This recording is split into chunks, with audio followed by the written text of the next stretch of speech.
ওর সাথে কিনা, ছি। আরে ভাই, তুই তো জানিস আমরা খুব ভালো বন্ধু, তাই না? আর অজুহাত দেওয়ার কোনো দরকার নেই।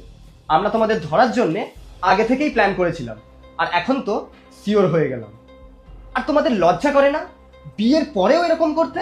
আর নেহা, আমি তোমাকে কত ভালোবাসতাম, আর পায়েল যখন তোমাদের ব্যাপারে আমাকে বললো তখন আমি কিন্তু বিশ্বাস করিনি।